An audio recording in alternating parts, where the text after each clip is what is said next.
So welcome, welcome, welcome. Thank you for making this happen. Folks out there, here we are again coming live. Well, not really live, but we're recording from the Construction Life studio because life is about partnerships. And Manny and Angelina and everybody that makes this network possible are tremendous people. I have a whole abundance of love and respect for the Construction Life. And that's just connected so many people. In fact, that's really what's connected us. Yeah. And it's an honor and a pleasure to have you here. Thanks for having me. Thanks for having us today.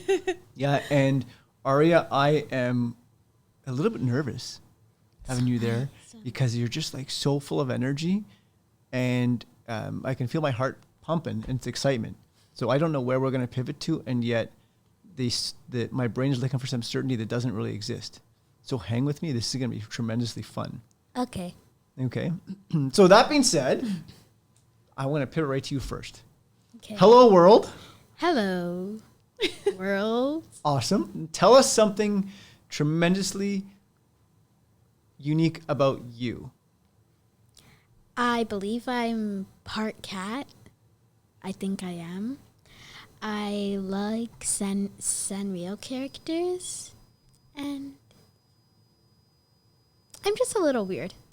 Wow. We're going to pull the handbrake here. Can we unpack this a little bit? Okay. I want to know more. Let's start from the bottom up. Define weird. First of all, define weird. I do a lot of random stuff. Such as? Burst out gibberish at random times. That's awesome. Tell me more. What else do you consider weird? I don't know. I'm unique, I guess. Yeah, I think we're all unique, right? And this is where, can I hang out in this space for a bit? Are you okay with this? Yeah. I want to just hang out here because I think that there's and I don't really care if I piss people off by saying this, but there's a cultural norm out there that you're not normal. And I don't even know what normal means. So there is no definition to normal. Right. And when I have a wonderful human being that says, I'm weird. Weird how? Like, what does weird even mean? I don't know. Do you think weird is a good thing or a bad thing when you say you're weird? Good. Like we're all, there's, and I'm going to not be accurate in this. There's 7 billion people on this planet, maybe a little bit more at this point in recording. But like if anybody was the same, it would be, I don't know, unusual to me. Yeah. So hang on. So we talk about weird. And then you said you're part cat. Tell me about this. Tell me more about this. So I came from a planet in a different universe called Catopia, and I am the soon-to-be queen. And there are a bunch of cats there. I'm the queen purple cat. And the planet is in war right now because they don't know how to lift a rock. So I wanted to create this invention, like a bulldozer. But I need to make one so I can ship it to Catopia so they can lift the rock to open the barrier to the next universe. Okay, so the rock's blocking a barrier to the next universe. I'm with you here. When do you conceptualize these thoughts? Like when did they run through your head? Every once, twice a week. Yeah. So a thought comes into your head. So what, now what? What occurs next? I'm going to send the bulldozer to Catopia next week. Tell me a little bit more about what that looks like. What have you It's a typical construction one, but I need to put cat ears on it, and then I'm also going to put a bunch of glitter. This is cool. This is really, really, really interesting. And thank you. This is allowing me some insight into who you are as a human being, and I appreciate you for that. And I want to just touch on the middle point there that I'm not sure I captured, and more so because I really didn't understand. So the second thing you said was what? So there's a rock. No, not about the cats. When I said tell me something unique about you, you said I think you defined yourself as weird was 0.3. Part cat was 0.1, and the middle one was started with an R. I thought. The characters that you like? Oh, yes, I like Sanrio characters. Sanrio. I'm not familiar with that. So, do you know Hello Kitty and Friends? I do, yes. Yeah, those are Sanrio characters. Okay, thank you for the clarity. I had no idea. Okay. Right? Thank you for that. You're welcome. I got to pivot to Mom. Like, you're an amazing human being. And and obviously you're around great humans, and you're incubated in the right environments, and you support it. Yeah. And Annissa, I'm coming over to you. Like, high five, team. That just Thanks. well done, right? Thank you. So, random unorthodox question. I'm just going to get right into your heartstrings right away on this one. Yeah. Where you are in life today, what are you most proud of yourself for right now? Right now, today, I think I'm most proud of just my overall resilience in life, which is kind of a not basic, but that's a very generic answer. But I just think every different challenge in life at different phases, just that I've never given up. I've always tried. I've always put my best foot forward. And I'm here today, like, raising an amazing human being. And I think I'm just proud of that. Right now would be the biggest accomplishment, I would say. So for folks out there who, are challenged with that word of resilience, what does resilience mean to you? I would say for me, resilience is just not giving up.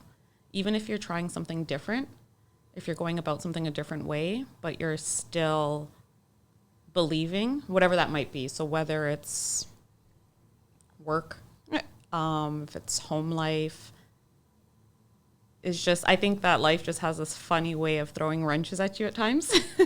And a lot of things come up that are out of your control. And it's just depending on whether or not you want to push forward and go ahead with things, or say, okay, you know what? I'm throwing the towel in. Things got too hard. I love that. I got that. And thank you for that, because that's really what connects us today. Yeah. Right? The person I met several years ago at the Oz Days, this is what brought us together. And when you talk about resilience, I want to pivot right into that and talk about how it ties in, I think, professionally, but also I'm a strong believer, for the folks that want to say that you separate personal and professional, I don't subscribe to that. I will always challenge that. And for the folks who want to suggest otherwise, I welcome a telephone call at any day to unpack that, respectfully, of course. If you're going to call and belittle and be a jerk about it, then don't bother. But if you want to have a real conversation, let's chat about it.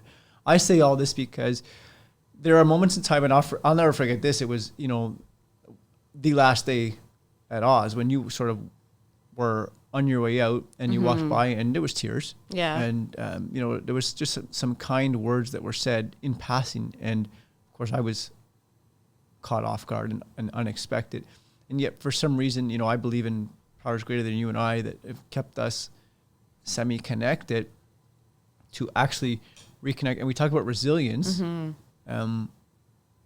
because there are many people in the world who I can think of who could be in a similar position to yourself and would have just said, the hell with this shit, I'm out.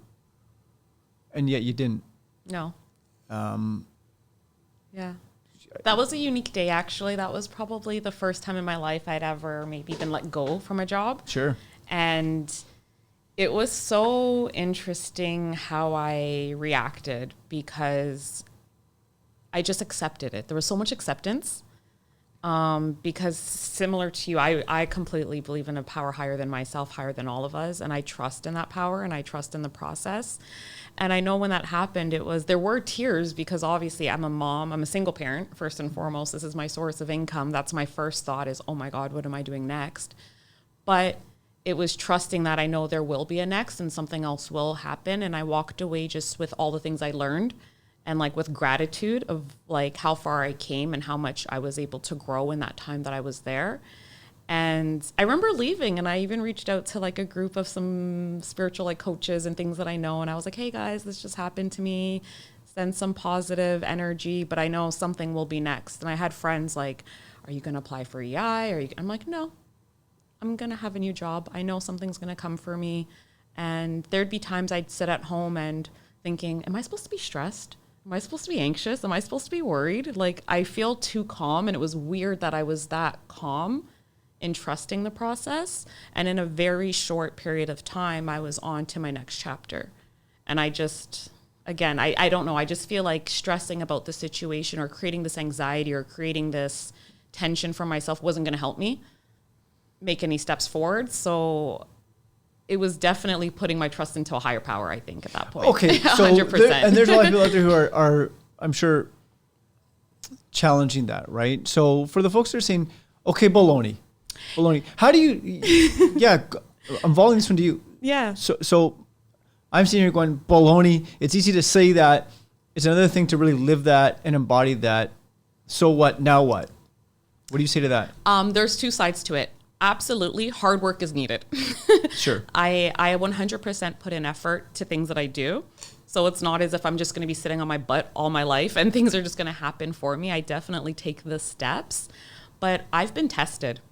And everyone can say baloney, and the only thing I can say is things have to happen for you to experience for yourself, I think, to believe it or to experience that.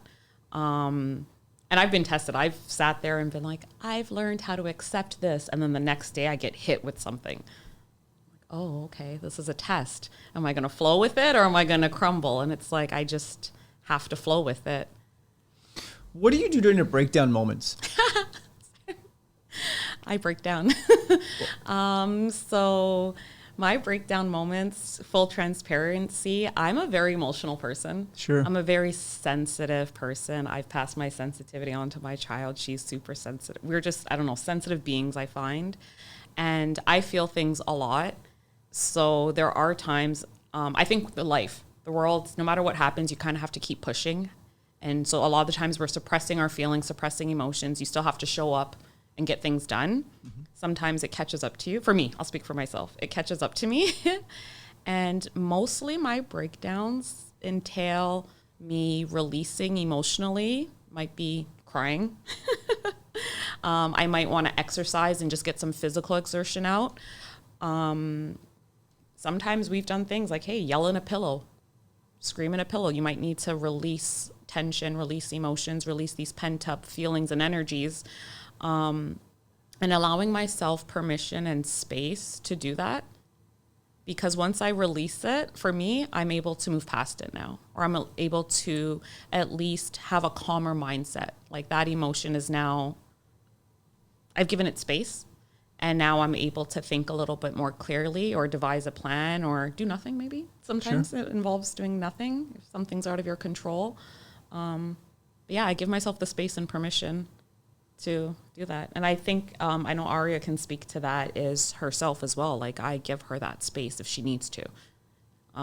Again, I think the world is just go, go, go. And we don't have time for feelings and emotions, but I think we need to. So thank you for that, Annissa. Aria, can I pivot to you for a moment? Mm-hmm. This is a really important conversation to me and a very important topic. So when we're talking about, Mom says you have the space to do that too. What does that look like for you? I feel like being left alone so I can express myself. It makes me feel better. So what? Can I seek some clarity on that? When you say left alone, what does that physically, emotionally, spatially feel like to you? When I'm in my own space, where I'm not sure. Okay, I have some curiosity questions as a parent. Okay, because as I've explained to you, we have two small children, 10 and 8.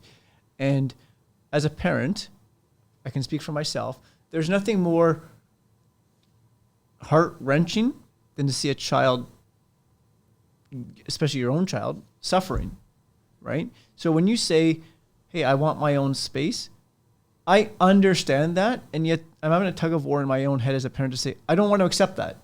I don't want to give you your space because you know what? I want to really connect with you. I don't necessarily need to solve your problem, but I want to connect with you. I want to pivot this to you because these are my biases. Does that serve you well? Or how do you communicate that to Mom? Do you say, you know what? Seriously, just give me X time. Is it a blow up? Is it a calm response? I don't know your world. And I'm super curious to become part of it. She has to ask me the question and then I'll say yes. I'm not sure I understand. Tell me a little bit more. So, like, she'll ask me, do you want to be left alone? And then I'll say yes. Okay. So if you're having a rough day and mom can see it all over your body, let's say you come home from school or something just really twisted you the wrong way. So you're in a negative space. Will you necessarily say something or not I probably quite? wouldn't say anything. So mom would have to say to you, do you need space right now? And if she asks you that, that's inviting enough for you to say, yeah, just leave me alone. Yeah. How is that for you? Well, I think it tends to, I don't know. I think she skipped one or two. I usually can read her, like you mentioned, what's wrong? And I ask her, what's wrong? Nothing. Did something happen? And I always have to pry, I feel like, to ask questions. And then I can see her emotions. And the first thing I'll ask her is, do you want a hug? That's always my first question. Or what do you need? And sometimes she'll say a hug is typically the first thing. I love that. Is that, and then we hug because that's a me thing. And whether it's, do you want to talk about it? What happened? And then sometimes it's that I could see she's so emotional. I say, do you want some space? Do you want mommy to leave you alone? Because I'm kind of overbearing, I think sometimes.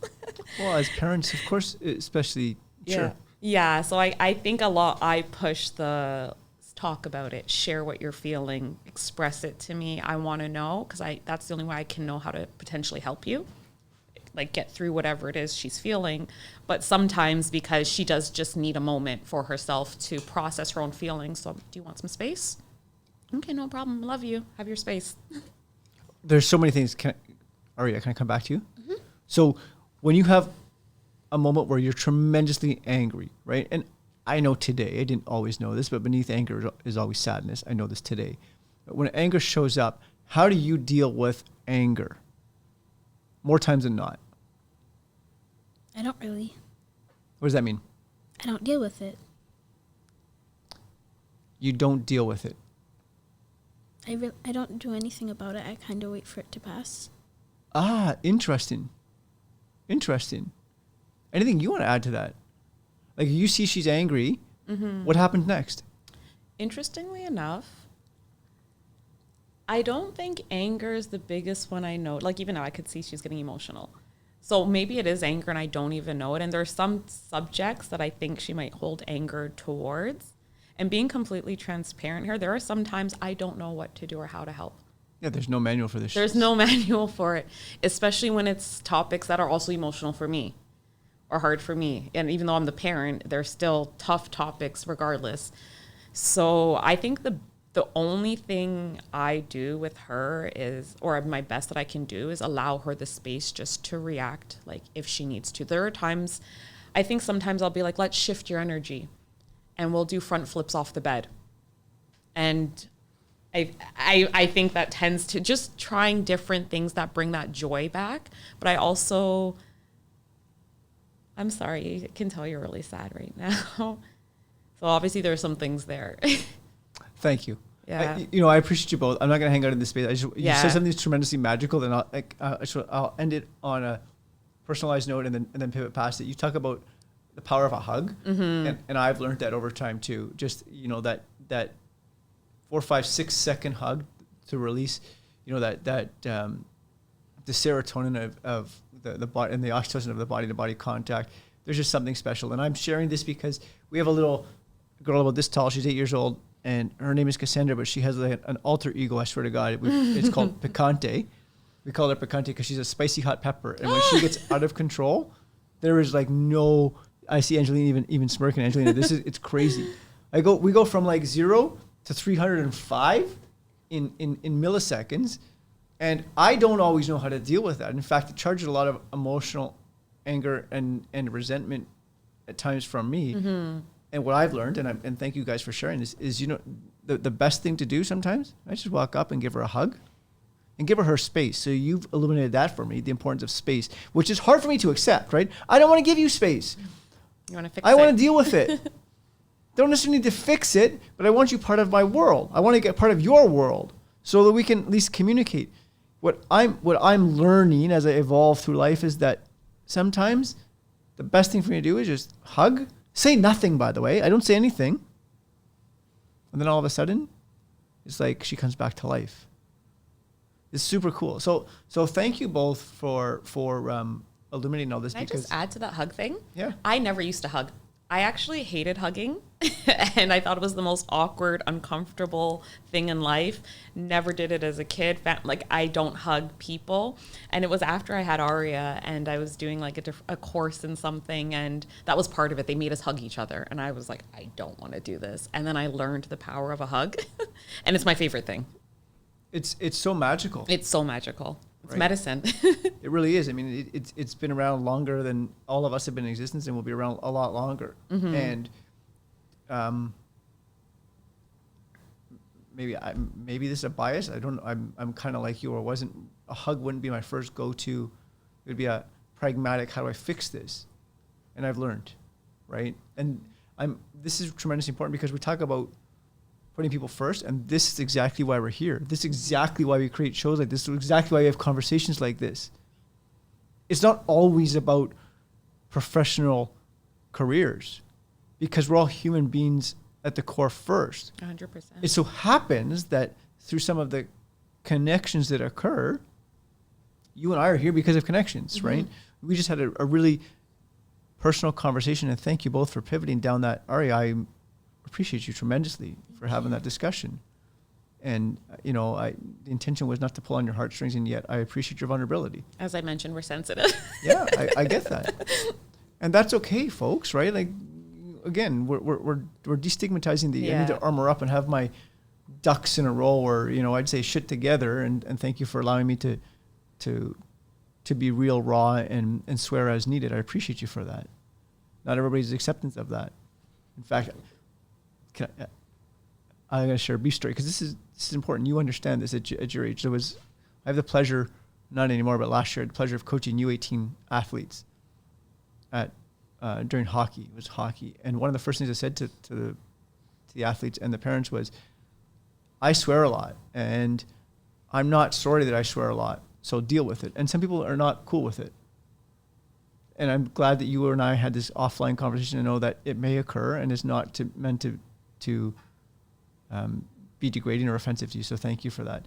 But I want to come back to you because, we started on resilience and we went down this pathway, and resilience is tremendously important to me because let's rewind. You leave the Oz world that moment in time, and we pivoted through that briefly. And then, some small little things occurred, but you flipped the script totally, and you ended up in a totally different career. Yeah. That to me is still mind blowing. So can you take our audience down that pathway and unpack that? Okay. I'll fast forward through a bit of it because Sure. there was a big gap between Oz and the career shift. But I actually got into recruitment within the construction industry. And the way that came about was really unique in my perspective. I had a company, Carter McQueen Consulting, reach out to me actually for one of their clients for a role. And we had a conversation. So they're a recruitment firm. They reached out to me. We had a conversation about the potential role, sent the job description, came back. And then I wasn't interested. And the question was posed to me, okay, well, if that's not what you were looking for, what is it that you are looking for? And I let them know, and I was like, this is not a professional answer, but full transparency. I'm a single parent. I'm really smart and I can do anything. But what I need is an organization and a company that will believe in me and support me and give me the autonomy I need and the flexibility. And that way I can pour back into them 100%. And so they asked the question, well, how do you feel about, and so we just went down the rabbit hole of, well, what do you think about the idea of recruitment? And I got more information about their company, and I thought it was really unique because it was a woman-run organization first and foremost. I thought that was really cool. They specialize within the construction industry. So to me, I was like, I have years of experience in different organizations working in construction. I have my human resources degree, my bachelor's in human resources management, and I was also doing life coaching. Sure. So I thought that those were transferable skills that kind of would tie into it. And I just thought it was this amalgamation of all the things I liked. I'm a people person. I like talking to people. Mind you, I didn't know what recruitment really entailed in the full capacity until you do it. But I thought it was really unique and interesting that it kind of just checked a lot of the boxes. And it actually went back to what we were saying, like, I believe everything happens for a reason. Like, even all my previous jobs led me to have the skill set to now do something new that's exciting for me. Wow. Yeah. Okay, so there's a lot there. There was a lot. There's a lot there. So many questions. Mm-hmm. First of all, you said something that made me curious, because and I'd like to unpack a little bit of the recruitment industry, because I have biases that get in the way because of the curiosity. It to me, and I'm ignorant towards it, so thank you folks out there who know much more about it than I do. It doesn't seem like, the only word that comes to mind, and it's not an appropriate word, is it doesn't seem like it's an easy thing. You're not selling widgets, right? I'm not selling a service. I'm not selling a product. Hey, we're going to build this building. We're going to sell you this coupling. We're going to sell you this glass. We're going to sell you this book and pen. I'm literally, this is how I feel. This is the only way I can describe it. And it's not intended to be egotistical or arrogant. I feel like we're bucketing human beings into products and then selling those products. And I don't mean it to be degrading that way. It's the only way that my brain can compute it. All that to say, to me, it is one of those careers that I could never see myself in today, because I don't know. Can you unpack this for me? I feel like you're stripping the human connection out of it, or maybe you're not. I'm not sure. No, I mean, that was more of the quick or not quick, but a more generic not generic. I would say it's definitely not an easy role. And even in terms of having the job described to me, it was very transparently put. It's an emotional roller coaster is the best way to put it. Okay. Working in recruitment. And because now I think you have recruiters and then you have Carter McQueen who are consultants.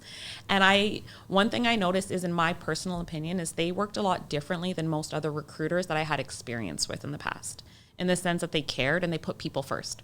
Beautiful. Which is actually what we're here talking about today. And I could tell that just with how they spoke with me, how they handled my situation with both a potential job offer from another organization, for having me set me up to succeed with working within their organization, referencing my daughter through our the recruitment process, because I mentioned I had to do what's best for you in ARIA. So one thing I noticed is that they 100% put people first, and I loved that, because, and I don't know if I'll say this, women tend to wear our hearts on our sleeves a little bit more. And again, construction tends to be male dominated, but I feel like we definitely take people's livelihoods seriously and have really in-depth conversations to understand where people are, where they want to be, and how to get them there. And it's not just about, can I make this transaction and have a successful placement and get a compensation from it? It's more of that we want to set you up to succeed and work with clients where they've actually let go of clients that we realize don't have the best work environments or don't have the best culture internally once we're working with them, and find out, because again, it matters when you're playing with people's livelihoods at that point. So I think recruitment can be because I've worked with a recruiter in the past where they've placed me somewhere. They took me from a happy home. Well, I made the choice, but reached out to me, took me from a happy home, put me somewhere else that didn't last more than 3 months, and I never heard from them again. And it's like, oh, okay, there was no follow-up, no call, no inquiry as to what, there was nothing. I never heard from this person ever again. That's going to be pretty empty. And I'm sure they just filled the role with another person and received another commission, right? So that was so I've experienced that, and I could tell that we work very differently. The women at Carter McQueen work very differently. We've had situations where if that's ever happened, which is not, it's very rare, but if it has, we'll work with the candidate, help them find something else, or at least follow up. We call in, check in, as even though our job is to place you, and at the end of the day, that organization is now there to retain you. We care. I call a month in. How's it going? Are you getting the support you need? Is it going as you expected it? The call again 3 months later. Are you happy? Are things going well? How's the team? How are your managers? How's HR? We check in. So I would definitely say that things are handled more personally Does that ever get exhausting? 100%. Well, it's actually, no. It can become exhausting, I think, when things maybe don't lead to maybe a successful placement, perhaps, because it is a lot of time. It's time consuming, right? But for me, I actually find the conversations that I had the most joy in were the people that were passionate about what they did and that loved to share what they did and have these types of conversations and like express and share things were my favorite, would be my favorite aspect of the role. What do you mean by this? What do you mean by describing their passion?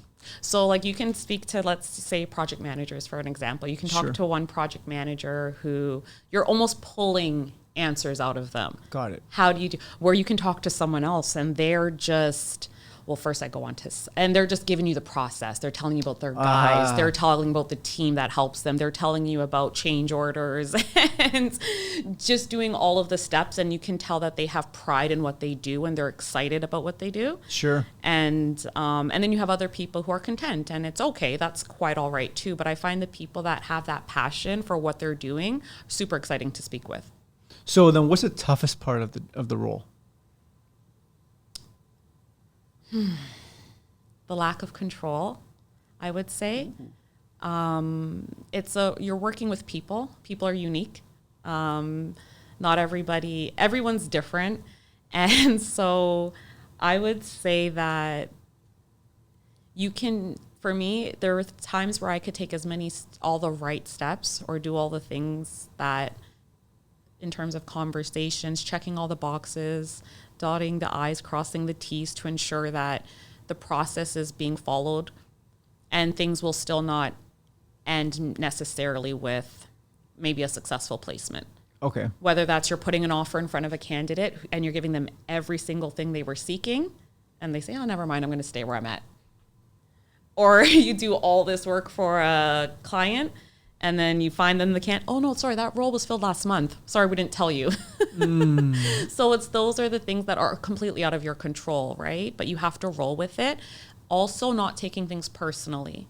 I was going to ask that, right? That was the biggest one. Like at that point in time, and Arya, thanks for hanging in there and listening to all this, because this is tremendously intriguing for me, right? You're talking about people and you're talking about putting people first, and I think you've described that quite vividly for me. And yet,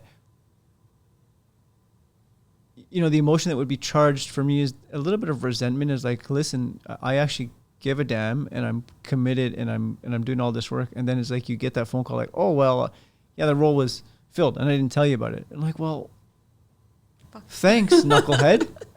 Thanks for being such a jerk about it. Yeah. Right. So what do you share that you've learned? What do you share with others that you've learned about moments like that? Because that's the emotional roller coaster that you go through.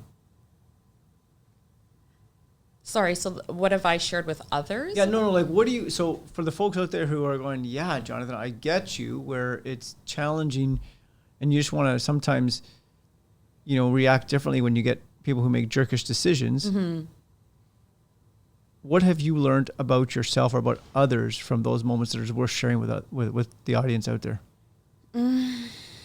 I don't know if this is a cop-out, but again, for me, because I am a firm believer in like just other sources, I also do believe everything's supposed to happen how it's meant to happen. So sometimes, and I just something I have to tell myself to be okay with things. Like, okay, this didn't work, but the right person for the right role, it's going to connect. And if this didn't happen, it's because it wasn't supposed to happen at this time. It's frustrating. And I know this is something I mentioned to you, I think, offhand. Like, I did have a sounding board at work. Yeah, you did. Yeah, my supervisor, Jen, she's a doll. Everyone that I worked with are dolls. But she would check in with me weekly and gave me the space to share, whether it was my wins, my frustrations, anger, whether it was work-related, personal life. And so when those moments happen, because it is deflating, it can be very deflating, I could speak to her just to vent, just to share that, give myself, like I mentioned earlier, the space to release that emotion or that feeling, and you just keep pushing. And sometimes it lights a fire under my ass to be like, okay, this didn't work, but guess what? Game on, let's go. I'm going to do it better the next time. I love that. So Jen, thank you, Jen, for being Jen. Such a beautiful sounding board. Literally, just a board to bounce things off of, Yeah. and she didn't always solve your problems. She simply listened. Never solved anything, never tried That's to amazing. solve. That was the best part. She never tried to solve anything or never tried to tell me how to feel, how to react, or how to be. She just allowed me the space to be.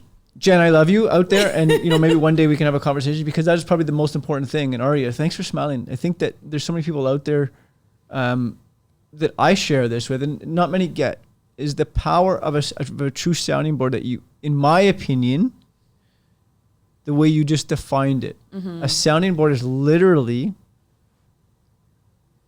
a sticky pad of somebody who takes all that energy and absorbs it without solving a problem, without telling them you're right, you're wrong, without agreeing with you, without disagreeing with you. And for anybody out there who has been a sounding board, it sucks at times.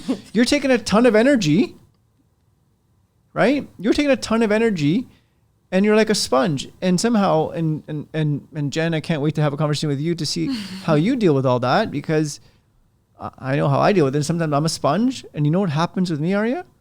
I erupt. And you can ask the two little people, maybe you'll meet them today, maybe you won't. I'm not sure if there'll be an intersection. And I erupt.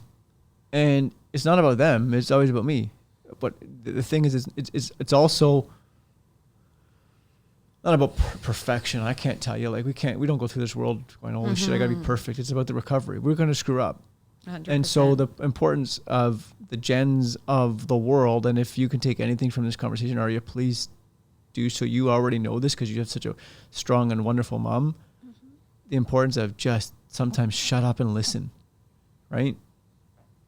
Just be quiet and listen. We learn so much. So, wow. And sometimes I think, because some people don't know how to do that, I think it's okay to also ask the question. If someone's sharing, you can ask, what is it you need? Yeah. Do you need advice? Do you need space just to share? I think it's like we should be comfortable asking people what it is they require from us when they are doing that as well. Okay. Sometimes they don't want advice. Yeah. So don't want here, your advice. I just want, this is fun. This is real, because this actually just occurred, right? Yeah. In my world, it's like, what do you need? And the answer was, well, I don't know what I need right now. Cool. I got that. Yeah. Just know that whenever you decide and you know what you need, I'm still here for you. Yeah. And you walk away. Yeah. Aria, can I pivot to you? Sure. Are you ready to are you ready for this one? Yeah. So talk to me about, can you tell? I'm sure you can. So it's a loaded question coming your way. What do you do when you notice that your mom's having a rough day? You can tell. I mean, her body language is there, her tonality, the energy is different. I asked her how her day was. I can't really remember. What if she gives you a short answer? What if she's like, fine? I'm not saying she does, but I'm not sure. Then I would assume that it's fine. I would give her a hug. And There's that then, hug again. I don't know. I would just try and comfort her. I love that. Thank you. And it sounds like you're doing it just from a place of love, without tell me everything and solve your problems. You're simply just being in her space. And I just want to add, because this is something I try to do, because I think as parents, we all have our own things happening, and then the kids depend on us. Right. And we have our own things, but one thing I try my best to do is to let her know how I'm feeling. Because I remember growing up, your mom comes through the door, you're asking her 1,000 questions, and the blow up happens. And you don't get it. You're like, what the hell? Like, I wanted to know what was for dinner. But then as an adult, you realize, like, oh my God, this shit is stressful. Like, you're doing 1,000 things. And then sometimes your brain, for me at least, my brain is on 100 different thoughts. And you have this little one who's depending on you and just wants your love, your attention, whatever it might be. I'll tell her, like, Ari, I love you. Mommy had a shitty day. I'm feeling stressed. Has nothing to do about you. And I feel like just because of how my own personal things, that's why I try to express it to her, like what it is, and just ensure she's okay and she knows. Because sometimes she does tell me like, oh no, I thought you were maybe upset with me. Okay, this is beautiful. This is awesome, right? So now you've let's just paint this picture, right? You've walked through the door and said, Aria, I've had a terrible day. It's not about you. It's nothing against you. This is what's going on. Aria, as you're drinking that and you come back to the mic here, What happens in your world next? So mom's just come home and said, I've had a real rough day. It's not against you. How do you react and what do you do next? I leave it as that. I don't really do anything about it because I don't think I can do anything about it. Okay. Got it. So you don't pry as far as the activities of the day. No. And then is that like a temperature reading for, and again, leading questions. I'm not here to lead the jury, except I'm just super curious. So it might come out that way. Is that, does that give you a temperature reading to say, maybe I just need to give her time and space? Like, how do you react?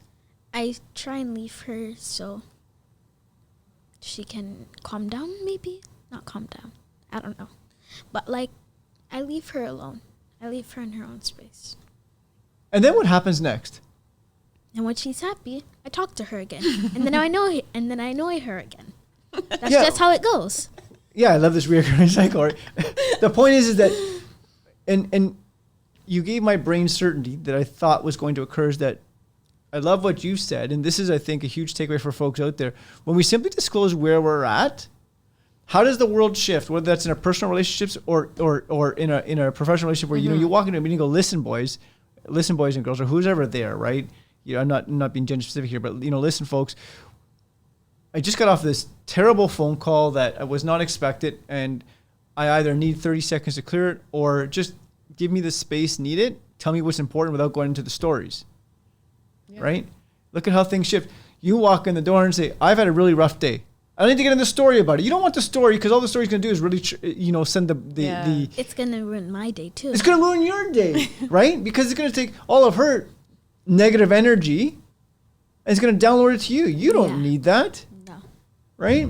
Think of what that energy does to us as human beings. It just deflates us. And it makes you feel, first of all, it makes you feel small. Makes your entire body tense up. And it's like, well, what the hell are you going to do the rest of the night? You just want to sit there and like zone out, find some sort of distraction, whether that be a phone, a TV, or whatever the hell it's going to be, right? When all you've simply done, and this is, I love you for this because sometimes if I have the self-awareness, I'll say that. I'm like, listen, right now I'm tired and I'm hungry. So don't ask me a question because you're not going to get the response you're going to get. Yeah. Right? This happened this morning. Christian said something to me and he's like, I will tell you this one, Ari, this was crazy. This is children having a great time. Broke the door on his room. Okay. And not even, I hadn't even looked at the door. This is like hot off the press a couple hours ago. Because last night his cousin was over and they were playing and they were having a good time. And Christian has this door that he's got a closet door on the inside. But if he opens a closet door like this, it doesn't allow the bedroom door to open. It creates a block, almost like a lock. So good for him. He's created a locking mechanism. The challenge with that is there's very little space. So you open the door, and if the closet door is open, it smashes the other door, and something obviously broke. Mm-hmm. So he came to me this morning. He's like, Dad, I broke the door. And this was coming off of last night. Like, boys, do me a favor, don't open that closet door. Do not create a locking mechanism here, because somebody's going to smash into the door, or going to try to walk into the room, because it was part of the game. Or opening and closing the door. It's like to open the door and have it smash in your face. It's not pleasant. Comes in this morning and says, Dad, I broke the door, and I grabbed the rubber mallet and I tried to fix it. And my response was somewhat similar to that, I guess, not quite as soft. It was like, listen, man, right now, I don't want to hear about it, because all I'm going to say is you know better, and you're not going to get a response that you're not going to get. You're going to get a less than desirable response right now. So please, let's talk about it later, right? You know what this is? I love that you're talking. This is real, right? Yeah. You know what his response was? He goes, "Okay, got it." Right? Love it. Yeah. Versus, right? Because I fully disclose what's going on for him. Like right now, man. You know what I'm trying to do is focus on having breakfast to get out the door, because we're going to Oakville, right, to do this recording. And you telling me this right now? Can you come and look at this? No, I can't right now. Yeah. Did anybody get hurt? No. Okay, cool. Deal with it later. Aria, deep down, am I pissed off? Absolutely, I'm pissed off. Do you know why? You know better, man. I told you. You know better. And now you know who's gonna have to fix the door? You. Dad. Right? And you know what's gonna? I'm going to include him, and I'm going to grumble and complain about it for sure. And I'm going to allow Christian the opportunity to fix it. Is he going to fix the way I want to fix it? No. Absolutely not. Is it going to piss me off? 100%. Am I going to have to deal with that for the next several years? You got it, sunshine. Right? And this is not about me, but you charged me when you said, because I want the folks out there to know, look at what happens when you disclose what's going on. And I got to just tell you something that's magical is that I see it happen. And I mean, you both described it earlier, is that when you disclose it to somebody, reciprocity occurs. Human beings are very similar. Ooh, yes. You know, we talked about it earlier. Ari's having a rough day. I just need space. It sucks. Mom doesn't want to hear that. Mom's like, I don't want to give you space. Except I need space. Anyhow, I'm not sure how we got down this pathway, but I appreciate you both, because this is what it is to be human beings, right? Absolutely. This is the stuff that some folks do not want to talk about, that some folks do not want to, show the vulnerability, do not want to say, this is how you deal with it. This is what happens when. Life ain't rainbows, butterflies, and unicorns. So anybody who opens up Instagram and says, oh yeah, life is magical. Bullshit. 100%. Arya, I say that to you respectfully. One thing I've learned, there's so much artificial intelligence out there that nothing is real anymore. No. You touched on earlier as well, and just now too, the vulnerability, and even that being in the workplace and this expectation that you're supposed to leave your home life home when you're in the workspace. And to go to that, like, I agree. I think that's so ludicrous, because you're in the workspace, 10 hours a day, perhaps, you're there more than you are home. And it has a huge effect, right? And I think for every person in that vulnerability aspect, if we can all be more vulnerable with, obviously be productive, get your job done, do what you need to do. But if we can, as human beings, be more vulnerable with one another, be more forthcoming with how we're feeling, things that are happening that are affecting us. I've experienced it. It's once you let down that wall for yourself, I tend to notice other people can then let down their walls, and you realize there's not much difference here. We all have the same shit going on. We all have the same types of things. And then you can just be more supportive, I find. And I don't know, for me personally, it's like, if I could be happy while I'm at work, I'm going to do better. I'm going to do more. I'm going to produce more, right? But if I'm feeling like, oh my God, I have this stressful situation lingering over me now that's personal, I can't help but bring it into what I'm doing. And it's, you know what I mean? It's causing this, I'm not able to do as well, where I feel like if we could just be like, hey, this is what it was. I could share, I could be vulnerable. You can share and be vulnerable, and just be people. We're not machines. We're human beings. We're not machines. We're human beings first, right? Human beings first. And this is what I want to deconstruct that word vulnerability, because there's a lot of people who that's a trigger word for them. Yeah, and it's hard. And I was just in Portland this past weekend in a conference talking about trust and connection and culture with construction folks, and the word vulnerability came up, and I was like, all right, so let's reframe it, folks. Keep it simple and succinct. Talk about what's there. Yeah. Talk about what's there for you at this moment. Dude, I just left my $50 hammer in the ceiling, and I'm trying to remember where it is. Please, just give me a moment. Like, don't talk to me right now. That's also vulnerability, folks. Yeah. It's just saying, this is what's present for me right now. So you telling me this information, it ain't going to stick. Take a temperature reading. Yeah. We don't do that. No, we don't. There are folks out there who sort of just jump into situations like, Arya, you need to know this right now. And in Arya's world, there's so many other things happening. Rather than checking in, Arya, let me ask you a question. Can I have time with you? And I'll get a temperature reading. So I want to come back to this, because I want to bring this into, the Carter McQueens of the world. You said you were doing it differently, and you demonstrated some of that. What happens when it goes sideways and when you got to make tough decisions? Are there like thoughts, questions? I want to bring this professionally, because I'm almost certain it's going to be personal as well. Yeah. But what happens when you're confronted with tough situations or less than desirable moments, and right away the transferences, the predetermined biases show up right in front of you, and the filters of which you see life are like knocking on your brain saying, and they say, this is how you should respond.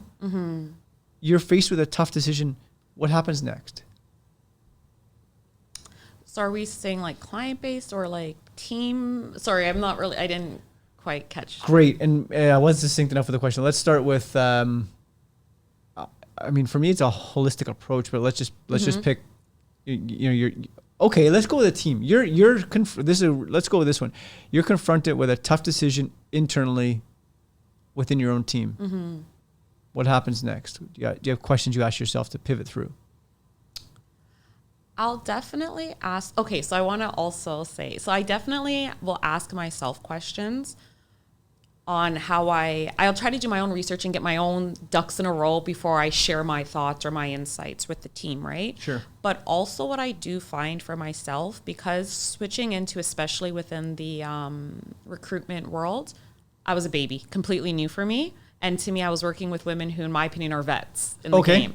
So I absolutely would trust their leadership or their direction. But what I also loved is they would give me, like, my manager, Roxana, would specifically say, give yourself permission to question me. Give yourself permission to tell me that you think it could be done a different way. So she actually would create that platform to allow me to be like, hey, this is what I want to share, or this is how I see things, and we can actually discuss it and talk about it. So I think I had a really good team setting to be able to express those types of things, where maybe if it was in a different organization or a different setting, I probably would, most likely, knowing me, if I wanted to make a decision about something and I'm not the decision maker, that's just it, I let it be. But where I was now, or where I am now, it's that I have that opportunity to make a decision for myself.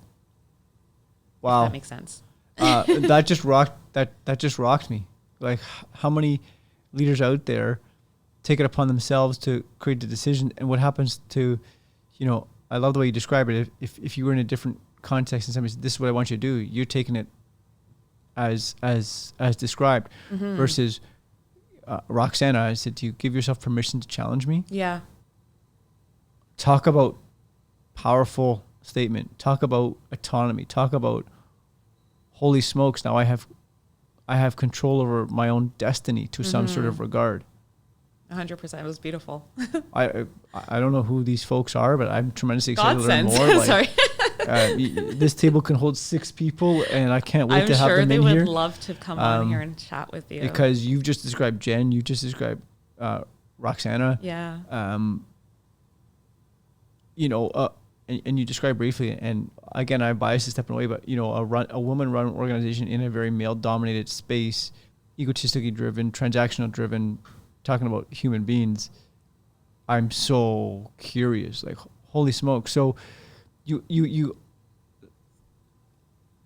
I love the way you sort of answered the question, which is you became curious about everything. Like, give yourself permission. Okay. Well, what about this? And then, you shared something with me, and I'll throw this out there because it was powerful when you first shared it with me, and it was something to the context of where you blindly went against the grain, trusted your gut and your intuition, and placed, I think, I'll let you tell the story, but I think the context was you placed somebody against all other measurable metrics. Is that accurate? I would say that's accurate. I think I did share maybe a few stories with you, but one of them that I think I was really proud about was my first placement. And it pretty much was someone that I thought was a great candidate. Like, I spoke to this person, I understood their personality, I understood their resume, and I was gung-ho and thought they'd be a perfect fit. But upon reflection with the team, I got a different input. Okay. It was, you need to find other candidates. This is not going to be the person. And I was like, no, man, I spoke to her. It was just something within me that I was like, I believed in this person. I truly believed in this candidate, and we went ahead and it was a successful placement. And in our meeting afterwards, that was a conversation by one of the co-owners, Navi, mentioned, she's like, Annissa, I'm proud of you for sticking to it. Like, you stood up for yourself, you stood up for your candidate, you advocated for your candidate, you waved their flag as you should have, because you're the one that spoke to this person, right? We didn't. And it worked for you. And to even get that feedback to say, like, we're happy that you chose to believe in it and do it. Well, that was great as well. Like, just to give myself that trust in myself. Well, and this goes back to the earlier parts of the conversation where it developed your resilience. Yeah. Right, and your belief and your connection with. And it was a hard role to fill. Well, look, and this is going. You jumped 2 feet forward into something you had no idea about, and you quickly learned a ton. I did. And again, obviously I want to give myself credit to my ability to, like, my willingness to want to, but I 100% like give credit to the women who mentored me. Of course. Because like, oh, I'm getting goosebumps. Because that's what it was. It was such a beautiful mentorship. And it was also, like, again, that freedom to be myself, authentically me. So it's like, Roxy works this way, Navi works, everyone does things differently. And I had the opportunity to sit in and listen to how you work, to sit with you and figure it out for myself that I can do what worked for me. And getting that, like, having that platform to do so. And again, not only just work-wise, the amount of flexibility that was provided to me being a parent, tremendous. Like, I was able to go to, oh, I'm going to get emotional. Like, even the simplest things, like Aria has a school concert this morning. I'm able to be there. She won an award at school. I'm able to be there. Hey, there's a school trip. Like, I can go. My kid is sick today. I can work from home. I don't have to bring her into the office with me or miss a day or anything like that. She's come to the office with me. Like, well, she's been to every office with me that I've ever worked at. But it was just having that, like, for the first time in my life as a parent, having that balance to work and to take care of my home and my kid was like, I couldn't ask for anything more. Like, yeah, sorry. No, thank you for sharing all that. Tough. I would say, sorry, just the toughest thing ever has been balancing parenthood and work. Like, it's been the toughest challenge of all my things in life. So I would say that was just, it's been an ideal last 2 years for me to get to do both. And you're not alone. There are so many other folks out there. So thank you for sharing that and being so transparent and emotional about it. Mm-hmm. And for the folks out there who are not getting it, if I'm going to be a straightforward jerk about it, if Carter McQueen is not part of your world today, shame on you. It sounds like a wonderful organization. And for anybody out there who, this is a shameless plug because I don't know them, but I know I can see the impact they've had on your life and Aria's life. Why the hell wouldn't you want to hire them? Why the hell wouldn't you want to go work for them? Like, that's the organization, any organization I want to be a part of. Anybody who says to me, says, you know what, challenge me, challenge your intuition, and I'm proud of you. Do you know how many leaders don't even know what the word proud means? Yeah. And Jonathan, when I started, again, when I said they let me be my authentic self, because I am they would be like, you have this bohemian, like, little hippie kind of style to me. I love people. I do so many humanitarian types of things. And when I started, they gave me the platform to research and find an organization that we could work with and volunteer with. Cool. And so we did, like, the shoebox project my first year working there. I don't know if you're aware of it, but where we created boxes for women in homeless shelters with different essential needs and things for the Christmas season. Gosh. But even to, like, give me that platform to be like, hey, Annissa, we know, like, this is what makes your heart feel warm and fuzzy. Doesn't it make you want to show up to work in the morning? Like, 100%. Like, that makes you want to show up to life. 100%. So it's just beautiful. Okay. Crazy question coming your way, both of you. So you're in on this one, so hang tight for a second. Like, what, kind of a heavy question, but it's somewhat stuck. What have you learned about yourself that's allowed you to show up differently for Aria as a result of your time and space with Carter McQueen?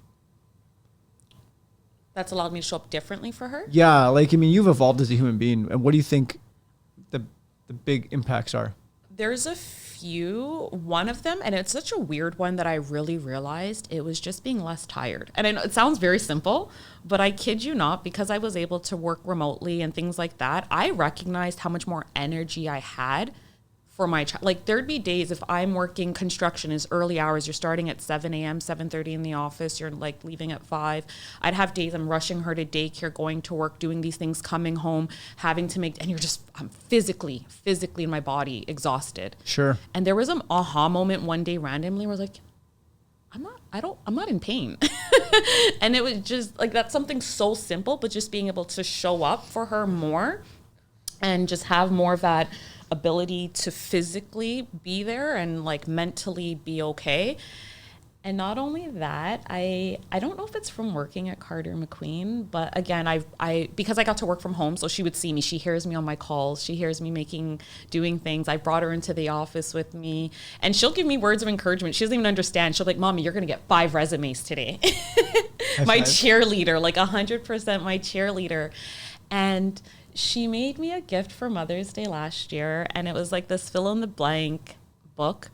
And it would give a sentence and you fill in the blank. And I know Aria, like, our love is strong, our bond is strong. There's all these things that I know exist. But one thing that shocked me in the book is the blank was, one day I hope to be as blank as you. And she filled in the word successful.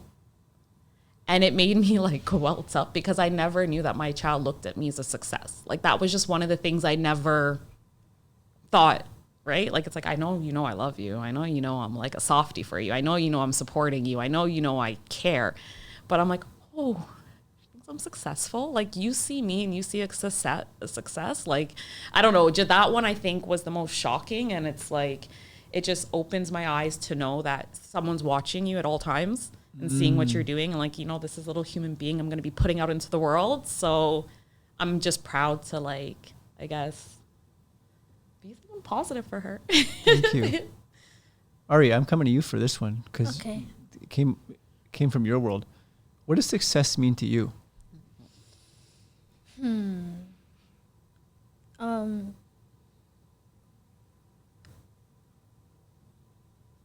Being able to, so first off, having a job, having a house. Basically, the needs of living is being successful. So go on. Success is like when I know what it means to me, but I don't know how to explain it for you. All right, can I reframe it for you then? Sure.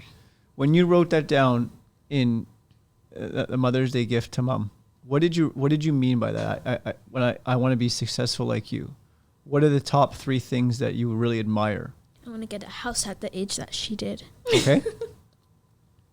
I want to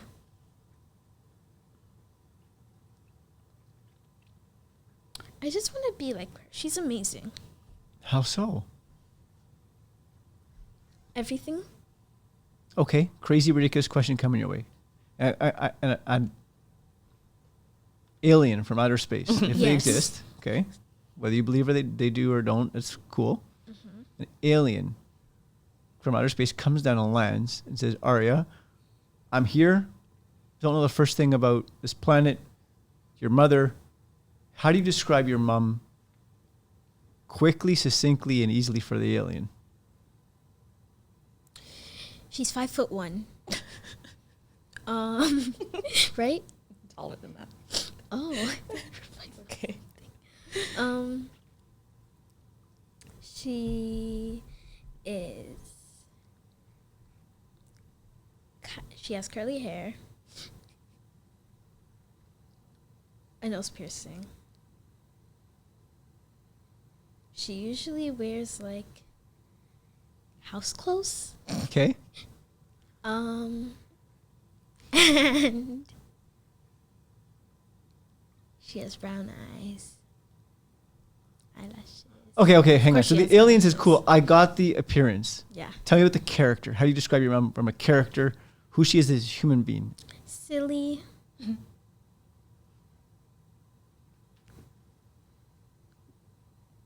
Exciting.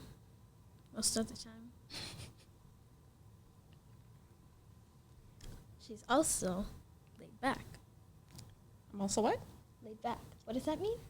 Like relaxed. Yeah, relaxed. Thank you. It means relax. And then everything that comes to your mind when you think of amazing. Wow. That's powerful. Everything that comes to mind when you think of amazing. Yeah. Well, thank you for all that. You're welcome. Holy. Thank you. You're welcome. Pretty amazing. And I really got that connection. And again, thank you for unpacking what that's like to have the ability to stay connected and to have the influence right? And something that's really interesting is, when we talk about success, what never really came up in this conversation is like, I want to make like $1 billion. That never came up, which is so nice. And I think I've heard you say somewhere in the past is like something to the effect of money is not real, or something to that regard. Would you care to get into that with me? I could a bit. I feel like that was something I said, but I do mean it. Like, so in my mind, it's like God made man made money. Like, money's a concept in my mind. Like, it's not, it's something we created, and we put value to it, and what value, and how is that determined. And I think like this whole consumerism world and all these things that just exist to make you, I guess, differentiate people. But I feel like it's something that's there to also separate. And also when I think about in terms of, I think the way it came up with us talking is like, if I get stressed about my own finances or things, because I mentioned I'd taken some time off for the summer. Sure, yeah. To actually, as much as I do have the freedom working with Carter McQueen, but I wanted to take time off this summer to be with Aria. And I was like, I know financially it's not the best decision, but what is money? And that's how I felt in that manner in terms of when I'm having my actual experiences in life and getting to do these things compared to having a financial gain. It's just, and then even in terms of like debt, the country's in debt, government's in debt. So what am I here stressing my poor little head about, worrying when, again, I just feel like it's this thing that was created to help create some form of control. And it's needed. I understand. It's a tool. It's a tool. To me, money is a tool. Yes. Money is here for us during our life. This is my opinion. Money is here for us during our life to help us create experiences and memories. Mm-hmm. It's a tool to facilitate that. And it's here long after we're not. Yeah. The day I die, money's still around. Mm-hmm. So for the duration of my existence, I'm talking about me personally, it becomes a tool to create memories. Mm-hmm. Now it's up to me to create those memories. 100%. It does not define who I am, as much as the external world wants you to say, you're defined by the clothes, the cars, the belts, the shoes. That I don't, that's my philosophy on it. Yeah. So thank you for getting into that. You lived through all this stuff, and when shit hits the fan, how do you stay grounded? I like to call it doing the things. Sure. So these are different tools that I've learned throughout my life, especially after having Aria. Big ones for me are like things that help me check in with me. So that would be exercise, meditation, breath work, yoga are things that journaling, gratitude help me kind of stay grounded. They don't always work. Sure. Depending on what the severity of whatever I'm feeling or going through is. But I would definitely say things that help me tap into me, because the outside world, I think, can be very noisy at times, helps me just understand myself and know where I want to be and what it is that I need to do to be grounded. Actually, also to be grounded, literally earthing, like taking off my shoes and standing in the grass. Like physically, yeah, I literally get it. No, grounding, that actually helps me as well. No, it's a pretty cool feeling. I get that. Yeah. I get that. May I become curious and dig a little bit into some of those rituals? Absolutely. Tell me what a world of journaling looks like to you, because journaling is so different for so many people. Okay, that's a good point, actually. Sure. I tend to notice I journal more so when things are more chaotic for me. Or if things, I'm not a daily journaler. I don't wake up every morning and write about things. I think it tends to be when I'm feeling conflicted.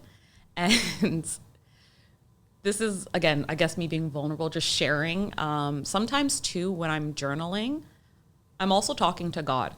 Okay. Like I actually will be talking to, like, that's how I'm journaling, and I'm sharing what I'm feeling, what I'm going through. So are you asking questions? Sometimes it depends on what it is. Sometimes I'm also just it's asking questions for clarity perhaps, or just sharing. And I think that's also part of me releasing when I'm just writing what I'm feeling, what I'm going through.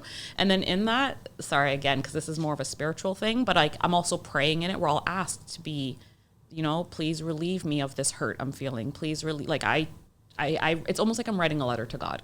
And you're physically writing in a book? Yeah, physically, yeah.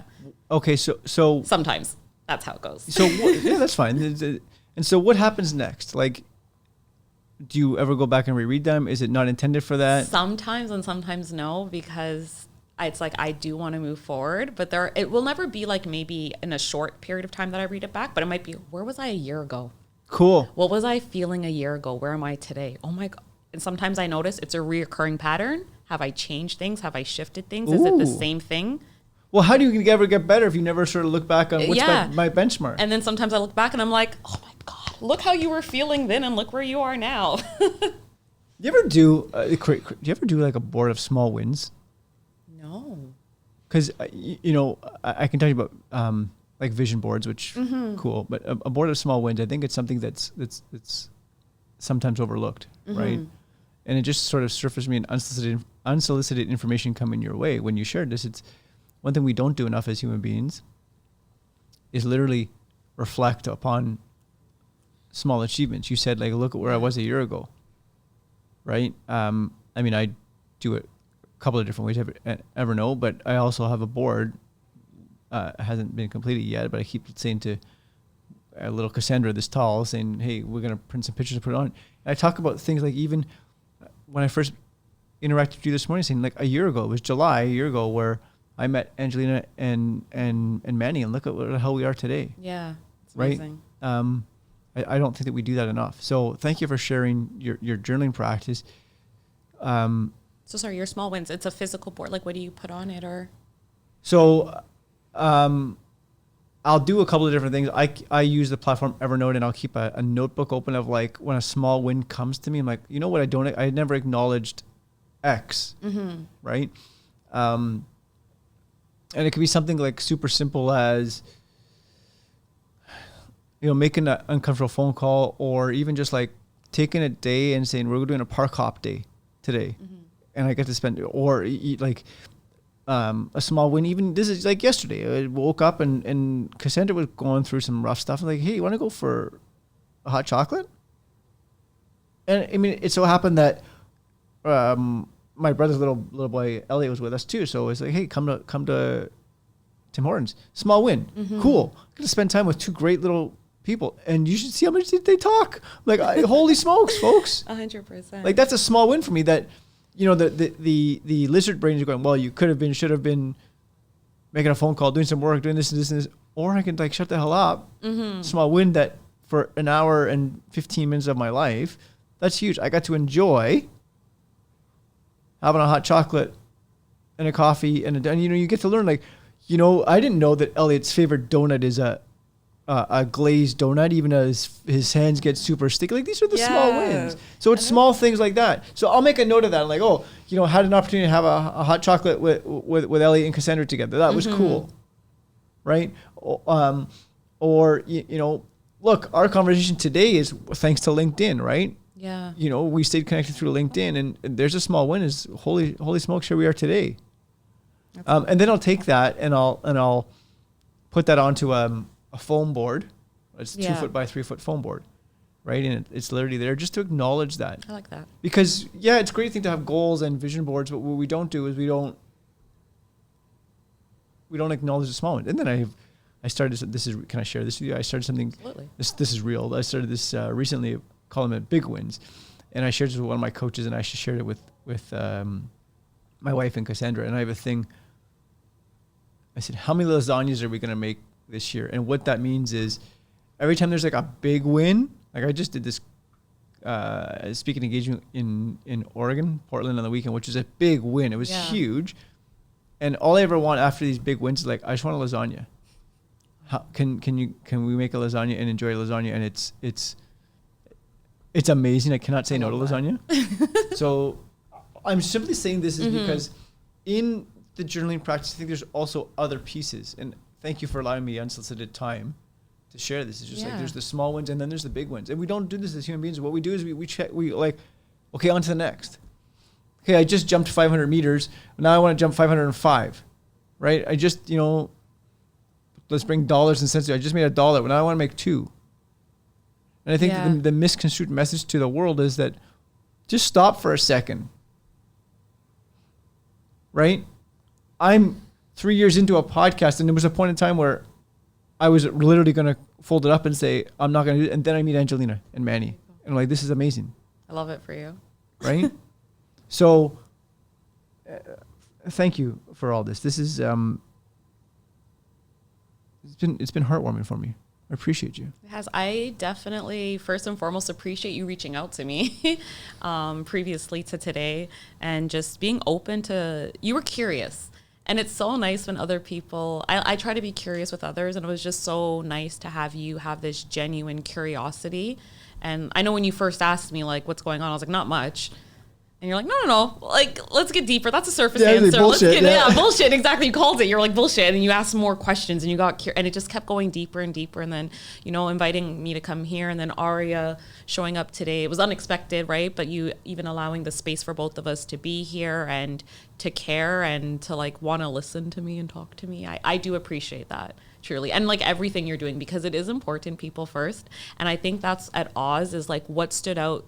There was a few people, I think, especially in construction, whether you want to call it males in general or the old school construction mentality, but I think people tend to have a certain stigma behind it.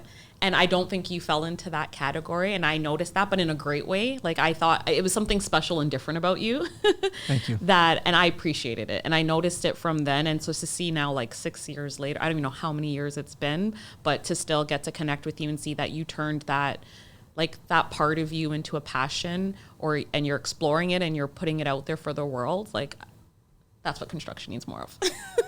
Thank you. The world needs more of it. Well, you just answered one of my questions. Like, I was going to say, like, what does construction need more of? And you just defined it. So thank you. Yeah. It's an honor. And all I can say is you're welcome. Thank you. And keep doing it. I love this. This is what drives me and gets me out of bed in the morning. It's just it's a true curiosity. Yeah. Like, if not me, then who? And if not now, then when? 100%. Yeah. Like, so holy shit, that just, if nothing changes, then shame on me. If I'm here for a short period of time, I don't know how long I'm here for. What's the impact? Yeah. So I talk about what's the legacy you want to leave behind? On the day of your death, what do you want people to say? Nobody gives a shit how much money you made, how many toys you had. Or yeah, I'm talking, I share, this is real, right? We get so consumed with widgets and gadgets and gizmos and, just pull the handbrake. Yes, we need to survive. And what could life look like if it didn't exist? So thank you. Thank you. So a couple of fun questions for me, maybe not so fun for you. So, Aria, may I pivot to you first? Sure. Question coming your way. What is love to you? Ooh. I'm not sure. How would you define that to somebody who is yet to experience love?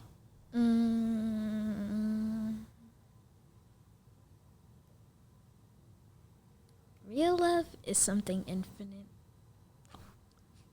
Wow. Tell me more. I don't know how people...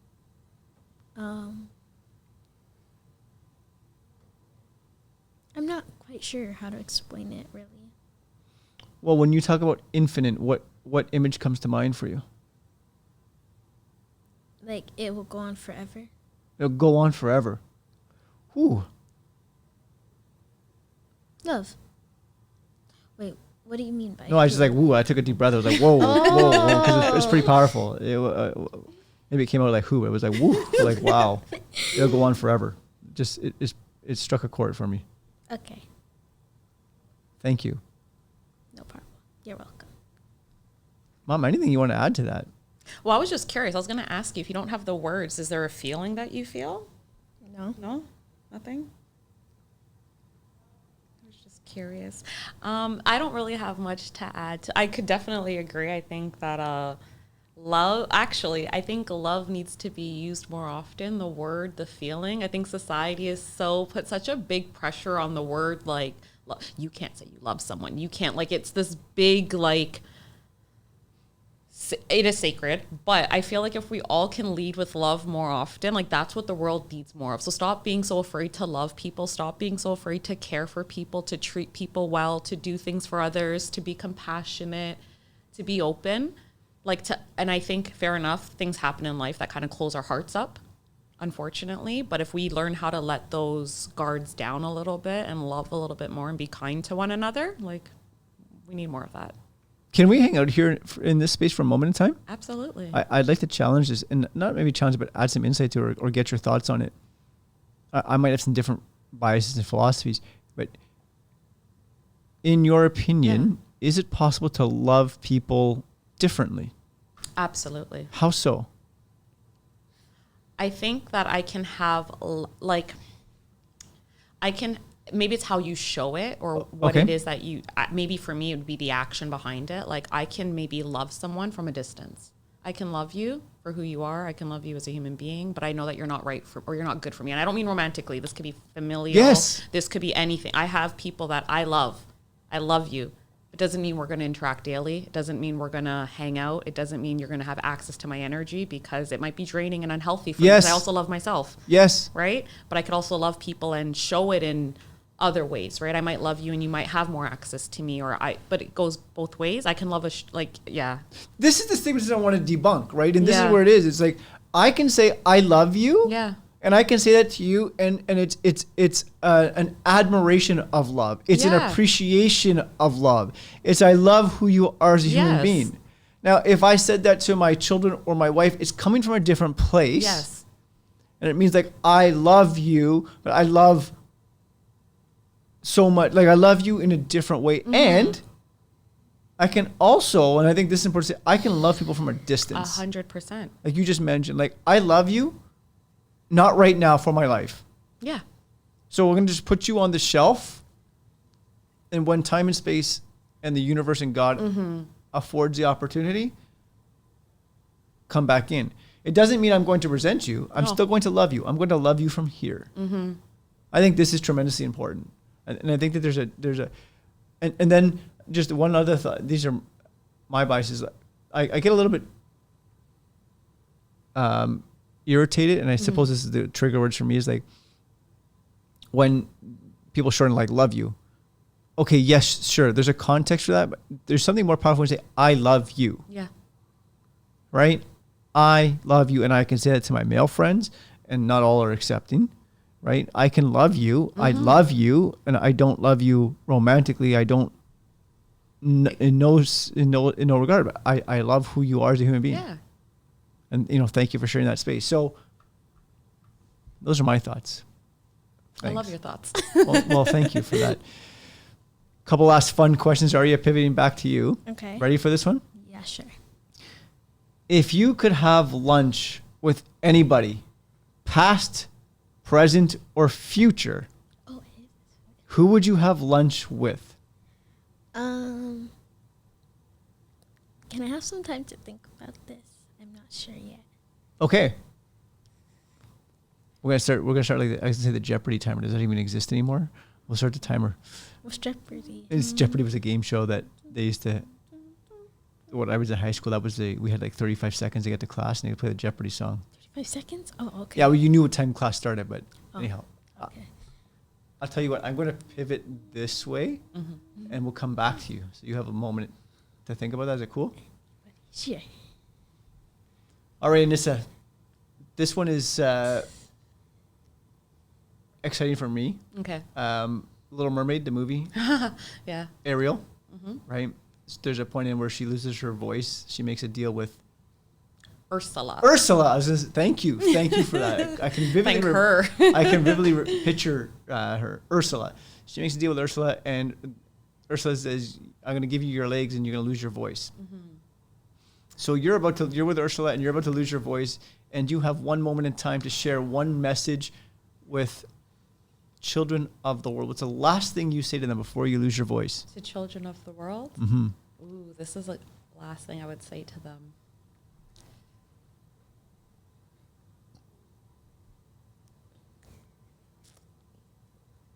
Follow their passions. Do the things that make them happy, and don't forget at any point in your life. Don't forget at any point in your life. It's a part that Yeah. just made me shiver there. I mean, like that childlike essence, I think if we can all tap into it. I've been learning this the past few years, tapping into like my childlike states. And I just think, yeah. And I see children now, even at her school, like I'll call the kids, I'm like, my baby. She's like, mommy. I'm like, no, but you all are my babies. Like all the children of the world are my babies. They're all of our babies. Like they're what we're leaving the world to, and they're the next generation, right? And it's like, if they're not getting the right support and just the things to help them nourish and grow and just be these bright, shining, beautiful stars that they're meant to be, whatever that might be. I don't know. I just hope that they don't have to grow up too soon. They can still have joy. I appreciate you for that. Thank you. Aria, we're coming back to you to close the show out. Okay. Past, present, future lunch date with? I would have in the past with one of my great grandmas.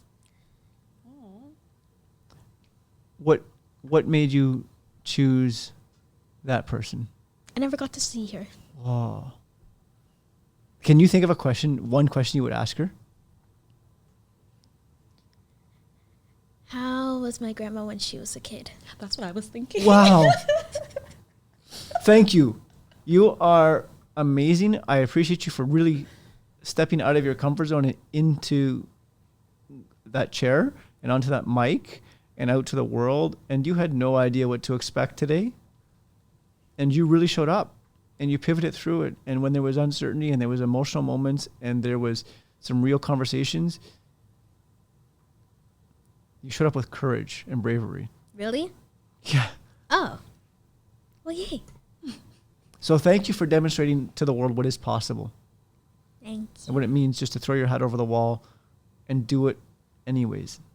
Thank you for letting me on to the show. Pleasure's been mine. I appreciate you both. This has been great. Holy smokes, folks, is out to you if you choose to. If somebody's, if you said something that resonated with somebody and somebody wants to get in touch with you, what's the best way they can do so?